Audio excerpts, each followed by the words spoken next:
प्रिय विद्यार्थियों, आज मैं आप लोगों को हवाई मार्ग वायुमार्ग के बारे में जानकारी देने जा रहा हूँ। हवाई मार्गों का विकास 19वीं शताब्दी में हुई, परंतु उसका वास्तविक विकास द्वितीय विश्व युद्ध के बाद हुआ। हवाई मार्गों के परिणाम स्वरूप कीमती माल सामान को विश्व बाजार के पटल पर जल्दी पहुंचा सकते हैं। कुछ दुर्गम प्रदेशों में हवाई मार्ग आशीर्वाद स्वरूप सिद्ध होता है। प्राकृतिक आपत्ति के समय आवश्यक सामग्री शीघ्र पहुंचा सकते हैं तथा देश की सुरक्षा के लिए हवाई मार्ग बहुत महत्वपूर्ण माध्यम है। विश्व के हवाई मार्गों का वितरण असमान रूप से देखने को मिलता है। हवाई मार्गों का विकास मुख्य रूप से आर्थिक एवं औद्योगिक रूप से विकसित देशों में अधिक है। यूएसए, पश्चिम यूरोप एवं दक्षिण पूर्व एशिया में हवाई मार्गों का प्रमाण विशेष है। विश्व के प्रमुख हवाई केंद्र, जिसमें London, Rome, Paris, Moscow, Dubai, नई Delhi, Mumbai, Bangkok, Singapore, Tokyo, San Francisco, Los Angeles, Chicago, New York, Rio de Janeiro आदि मुख्य केंद्र हैं।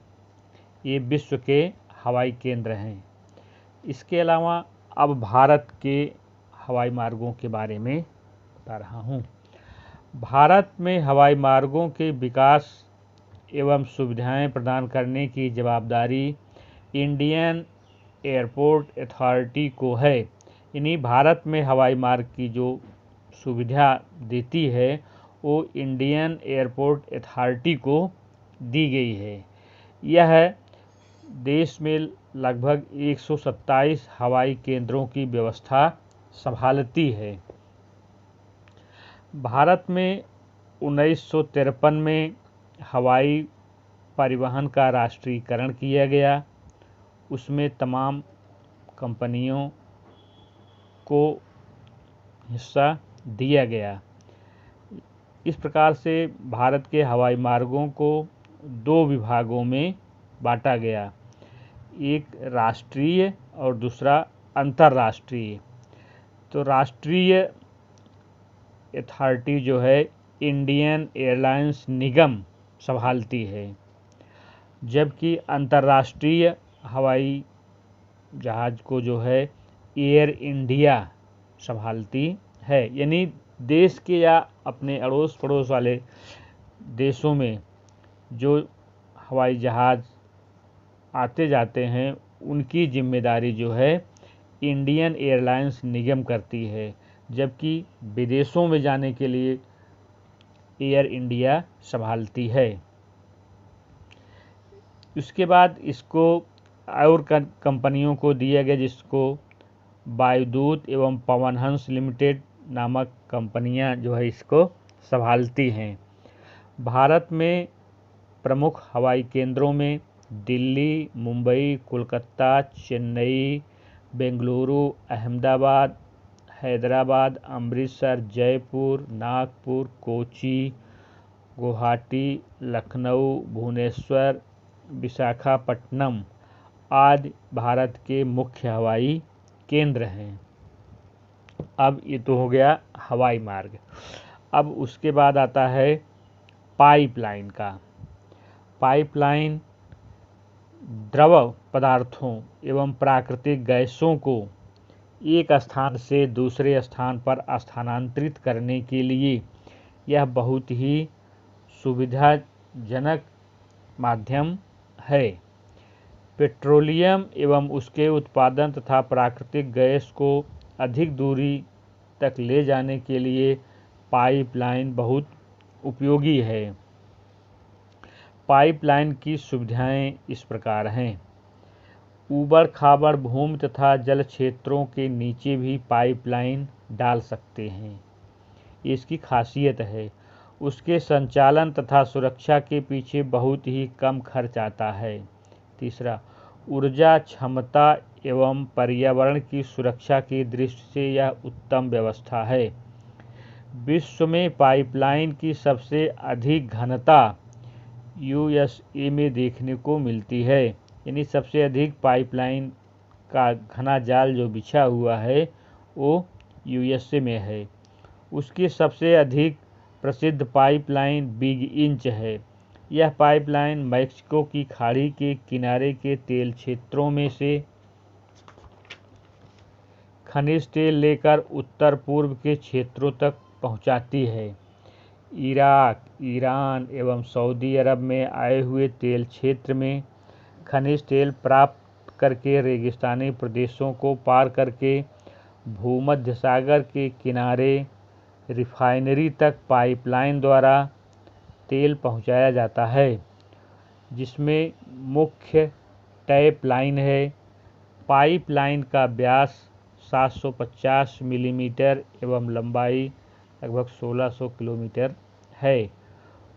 पूर्व यूरोप के देशों में यूरल तथा वोल्गा के बीच के तेल कुओं को जोड़ने के लिए बनाई गई कामेकान नामक पाइपलाइन, जिसकी लंबाई लगभग 4800 किलोमीटर है, यह विश्व की सबसे लंबी पाइपलाइन है। यानी विश्व की सबसे लंबी पाइपलाइन का नाम है कामेकान, जिसकी लंबाई लगभग 4800 किलोमीटर है। इस प्रकार से ये पाइपलाइन बहुत महत्वपूर्ण है। अब भारत की मुख्य पाइपलाइनें। पेट्रोलियम एवं प्राकृतिक गैस मंत्रालय द्वारा स्थापित ऑयल इंडिया लिमिटेड संस्था देश में कच्चा तेल एवं प्राकृतिक गैस की खोज, उत्पादन एवं परिवहन के काम की देखरेख कर रही है। यानी ऑयल इंडिया लिमिटेड नामक संस्था जो है इसका निरीक्षण कर रही है, इसके अंडर काम कर रही हैं। इसकी स्थापना 1959 में की गई थी। ऑयल इंडिया लिमिटेड की स्थापना जो है 1959 में हुई।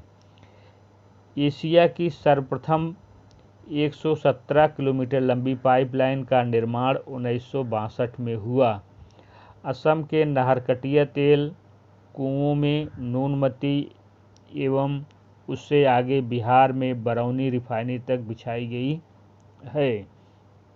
दूसरी, बिहार में आए बरौनी से एक पाइपलाइन कानपुर तक एवं दूसरी पाइपलाइन बंगाल की खाड़ी पर आए हुए हल्दिया बंदरगाह तक डाली गई है। तीसरा, गुजरात में अंकलेश्वर से कोयली, कलोल से साबरमती, नवागाम से कोयली, बॉम्बे हाई से कोयली, खंभात के धुआरण, अंकलेश्वर से उत्तरायण, अंकलेश्वर से बड़ोदरा तथा अहमदाबाद तक कोयली पाइपलाइन है। ये कोयली रिफाइनरी है जो बड़ोदरा के पास आई हुई है। कच्छ की खाड़ी के किनारे स्थित सलाया से मथुरा के बीच बिछाई गई पाइपलाइन, जिसकी लंबाई लगभग 1256 किलोमीटर है। यानी इसी की जो है हजीरा से जो है विजयपुर होते हुए इस पाइपलाइन को उत्तर प्रदेश के सुल्तानपुर के जगदीशपुर नगर तक जोड़ने का काम किया गया है। इसकी लंबाई लगभग 1730 किलोमीटर है। ये भारत की सबसे लंबी पाइपलाइन है। चौथी जो कच्छ की खाड़ी से जो है ये भारत की सबसे लंबी पाइपलाइन है। मथुरा से दिल्ली, अंबाला एवं जालंधर को जोड़ने वाली पाइपलाइन डाली गई है। इस तरह से ये पाइपलाइन के बारे में हुआ। अब रोपवे या रज्जु मार्ग, गुजराती में इसको रज्जु मार्ग भी कहते हैं। विश्व में रोपवे की शुरुआत सकरी गहरी नदियों घाटियों को पार करने के लिए दोनों किनारे बंधे गए धातु के मजबूत रस्से पर लटकती हुई पालखी या ट्रॉली के स्वरूप में हुई थी। उसके बाद उसको संचालन करने के लिए मानव श्रम मुख्य था, परंतु अब लंबी दूरी के लिए खंभे खड़े करके उस पर रस्से बिछाकर लटकती हुई ट्रालियों को यांत्रिक बल से खींचा जाता है, यानी विद्युत के माध्यम से उसका संचालन किया जाता है। पहले मनुष्य के द्वारा होता था, लेकिन अब जो है ये विद्युत यंत्रों द्वारा इसका संचालन हो रहा है। प्रारंभ में रोपवे का उपयोग खनिजों के कारखानों तक हेरफेर के लिए एवं बागायती फसलों को तलाटी या शुद्धिकरण इकाइयों तक ले जाने के लिए किया जाता था। 20वीं सदी के दरमियान पर्यटन उद्योग के विकास के साथ रोपवे यात्रियों के हेरफेर के साधन के रूप में अधिक उपयोगी हुआ। विश्व में रोपवे स्विट्जरलैंड, ऑस्ट्रेलिया एवं चीन आदि देशों में अधिक है। भारत में अनेक कारखानों में, जिसमें विशेष रूप से सीमेंट, चूना की चट्टानों के हेरफेर के लिए उसे विशेष उपयोग में लिया जाता है। उत्तराखंड में जोशीमठ से ओली तक रोपवे आया हुआ है। इसके अतिरिक्त जम्मू कश्मीर, पश्चिम बंगाल, हिमाचल प्रदेश, राजस्थान, महाराष्ट्र आदि राज्यों में यात्रियों की हेराफेरी के लिए रोपवे का उपयोग किया जाता है।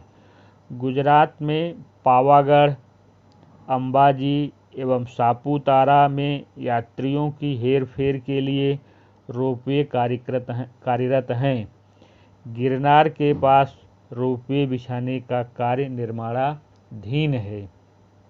इस तरह से दुर्गम स्थलों पर आने जाने के लिए रोपवे बहुत ही महत्वपूर्ण साधन है।